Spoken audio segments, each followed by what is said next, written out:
Ganó la lotería, en menos de un año, no tenía nada. Esta es la historia de cómo el dinero no te salva de los errores financieros. Y lo más peligroso es que estos errores los cometen la mayoría de personas, todos los días, incluso si ganas la lotería. Todo empezó el día que su número salió ganador. Luis trabajaba en un taller mecánico desde muy joven. No era un mal trabajo, pero tampoco era uno que dejara mucho margen. Vivía con lo justo, pagaba alquiler cada mes y hacía malabares para que el dinero alcanzara hasta fin de mes. Tenía 2 hijos pequeños y, como muchos padres, su mayor preocupación era que no les faltara nada, aunque eso significara quedarse él con menos. Como la mayoría de personas, compraba un boleto de lotería por costumbre, no por convicción, no porque creyera realmente que iba a ganar, sino porque era un pequeño sueño que costaba 5 soles. Una ilusión breve que duraba lo que tardaban en anunciar los números. Un «y si algún día», que no hacía daño, o al menos eso parecía. Hasta que un día todo cambió.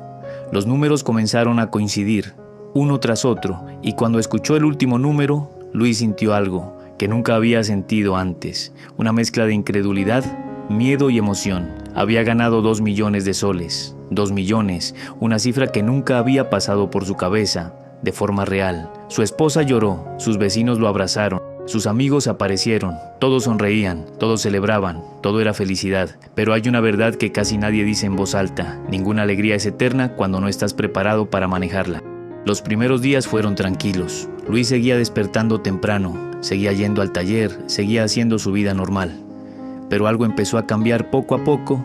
No fue inmediato, fue silencioso, casi imperceptible. Dejó de mirar precios, empezó a mirar posibilidades. Dejó de pensar en ahorrar, empezó a pensar en disfrutar. Pensó que ya había sufrido suficiente, que ahora le tocaba vivir bien. Compró un carro nuevo, luego otro. Compró un televisor gigante, cambió los muebles, renovó la ropa. Cada compra parecía pequeña comparada con el dinero que tenía. Cada decisión parecía justificada.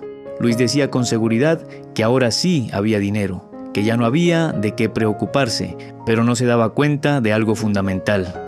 El dinero que no se controla siempre se va, y mientras él gastaba, algo más comenzaba a crecer a su alrededor. Si antes de ganar la lotería, Luis tenía 3 amigos cercanos, después tenía 30. Personas que no veía hace años comenzaron a aparecer de la nada. Todos tenían una historia, todos tenían una necesidad, todos pedían algo, un préstamo, un favor, un adelanto, una ayuda solo por esta vez. Luis tenía buen corazón, y cuando alguien que nunca tuvo mucho recibe dinero, suele creer que decir que sí es lo correcto, que ayudar es fácil, que el dinero alcanza para todos. Pero dar dinero sin límites no trae paz, trae presión, trae ansiedad, trae problemas. Las llamadas comenzaron a ser constantes, los mensajes no paraban, las visitas llegaban sin avisar. Personas que antes no estaban, ahora formaban parte de su día a día. Todos querían un pedazo de su nueva vida, y Luis empezó a sentirse atrapado, aunque todavía no lo aceptaba.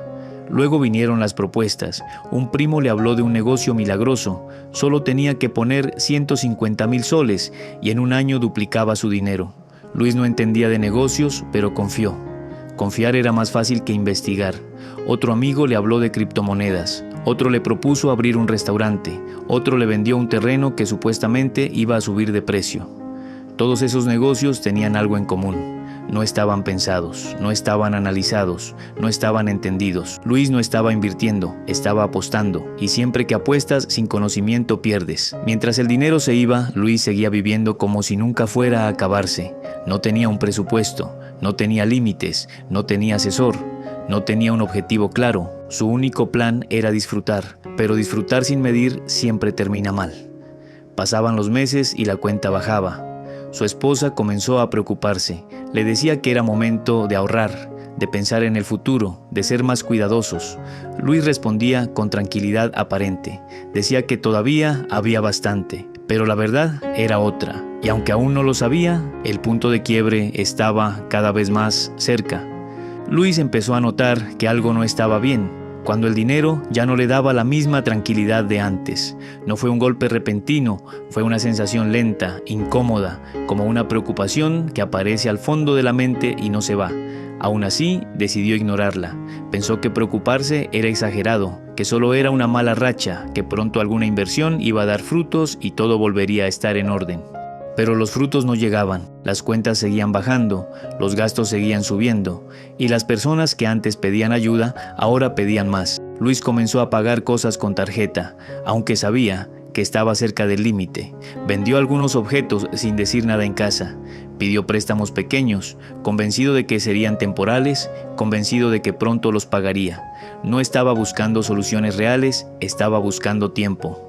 Tiempo para no enfrentar la realidad, tiempo para no aceptar que había cometido errores, tiempo para no admitir que el dinero se estaba acabando. Y mientras más tiempo ganaba, más profunda se hacía la caída. Un año después de haber ganado 2 millones de soles, Luis miró su cuenta bancaria y entendió algo que jamás pensó entender. No quedaba casi nada, no había respaldo, no había seguridad, no había plan B, solo quedaba el silencio. Las discusiones en casa comenzaron a ser frecuentes, la tensión se sentía en el ambiente. Su esposa ya no preguntaba, reclamaba. Sus hijos notaban el cambio, aunque nadie les explicaba nada. La casa, que antes estaba llena de celebración, ahora estaba llena de preocupación, hasta que llegó la carta, una hoja fría, impersonal, con palabras claras y duras. La casa estaba en riesgo, no habían pagado, no habían respondido llamadas, no habían enfrentado la situación, habían esperado demasiado tiempo, confiando en que algo cambiaría solo. Ese día, Luis no dijo nada. Salió de casa y caminó sin rumbo durante horas. Terminó sentado en un parque con la cabeza entre las manos, mirando el suelo, intentando entender en qué momento todo se había salido de control. Y ahí, en silencio, llegó la verdad.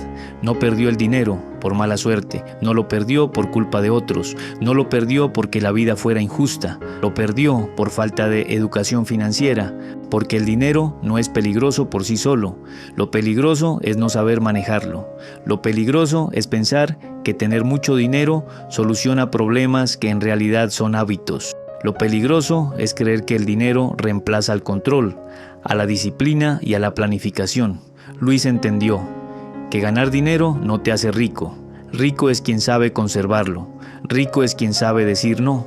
Rico es quien entiende que no todo lo que se puede comprar se debe comprar. Después de tocar fondo, vino algo que nunca había hecho: hablar. Hablar sin orgullo, hablar sin culpas, hablar con honestidad. Se sentó con su esposa y contó todo. Las deudas, los préstamos, las malas decisiones. Fue una conversación dura, incómoda, llena de silencios largos, pero fue necesaria. Por primera vez en mucho tiempo dejaron de fingir que todo estaba bien. Buscaron ayuda, aprendieron a hacer un presupuesto, cerraron tarjetas, vendieron lo que no podían mantener, bajaron su estilo de vida, dejaron de impresionar y comenzaron a reconstruir. No fue rápido, no fue fácil, no fue bonito, pero fue real.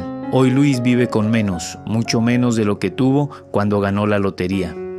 Pero vive mejor, duerme tranquilo, sabe cuánto entra, cuánto sale y por qué. Entendió que la estabilidad no se construye con ingresos altos, se construye con decisiones correctas. Y esta historia no es solo sobre Luis, es sobre cualquiera que cree que el dinero va a solucionar su vida sin cambiar su forma de pensar. Antes de desear volverte rico, aprende a manejar el dinero que tienes hoy. Porque si no sabes administrar poco, tampoco sabrás administrar mucho. El dinero fácil se va fácil, pero el dinero construido con disciplina se queda. Y recuerda algo importante: el dinero no te cambia, solo te muestra quién eres y qué tan preparado estás. Si crees que este caso fue extremo, el siguiente error es todavía más peligroso, porque ese error lo cometen la mayoría de las personas sin darse cuenta. Continúa aquí. Recuerda, no hay buena vida con malas decisiones financieras